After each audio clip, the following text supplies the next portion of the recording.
جی وعلیکم السلام. کیسے ہیں جناب؟ الحمدللہ. صبح سے مظفرآباد کے حالات کافی کشیدہ ہیں، کیا صورتحال بنی، کس وجہ سے اتنے حالات خراب ہوئے؟ جی یہ انتظامیہ کی وجہ ہی سے جو ہے ابھی حالات یہاں پہ خراب ہیں. الحمدللہ ہمارے جو مظاہرین تھے وہ پرامن طریقے سے احتجاج میں شرکت کر رہے تھے، تو اس میں جو انتظامیہ کی جانب سے جو انہوں نے گرفتار کرنے کی کوشش کی ہے، جو انہوں نے بوگس جو انہوں نے ایف آئی آر کی ہوئی ہے. ہمارے اس میں بہت سارے ایسے نوجوان ہیں جن کے اوپر انہوں نے بلا وجہ جو F I R bogus F I R اور بوگس دفعات انہوں نے ڈالے ہوئے.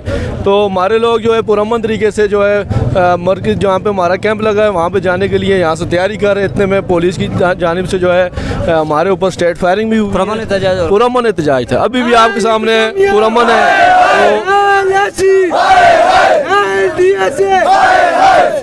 تو ابھی ہم ہمارے جو یہاں سے انہوں نے کچھ ساتھی گرفتار کیے ہیں، ٹھیک ہے، ان کی رہائی تک دیگر پورے آزاد کشمیر میں جتنے بھی ہیں وہ سارے ہمارے ساتھی ہیں. پلیٹ سے جو انہوں نے ابھی 2 افراد ابھی گرفتار کیے ہیں، اس کے علاوہ ہماری گرفتاری کے ساتھ کوئی مسئلہ نہیں ہے. یہ جتنے لوگ ہیں یہ سب گرفتاری کے لیے تیار ہیں، اپنے حقوق کے لیے نکلے ہوئے ہیں.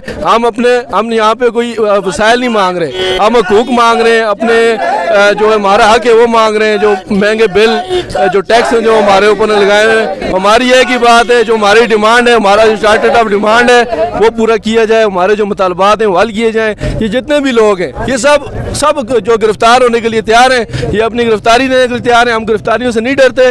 ہمارا ایک مقصد ہے، جو ہمارا چارٹر آف ڈیمانڈ ہے وہ پورا کیا جائے. ہمارے جو ساتھی ہیں ان کو جو باعزت طریقے سے ان کو جو رہا کیا جائے، اور جو کشمیری عوام ہیں جن کے ساتھ یہ ظلم و جبر ہو رہا ہے، ان کے جو حق ہے ان کو حقوق دیے جائیں. یہاں پہ یہ عیاشی نہیں مانگ رہے آپ سے، یہ اپنا حق مانگ رہے ہیں. بے جا ٹیکسز ان کو دیے جا رہے ہیں، ہر طرف سے ان کے اوپر جرمانے ٹیکس جو ہے ادا کیے جا رہے ہیں. کس لیے؟ تو ہمارے ہے کہ جو مطالبہ ہمارے جو ڈیمانڈ ہے وہ پوری کیے جائیں. مطالبات نہ مانیں گے تو اگلا کیا لائے عمل ہے؟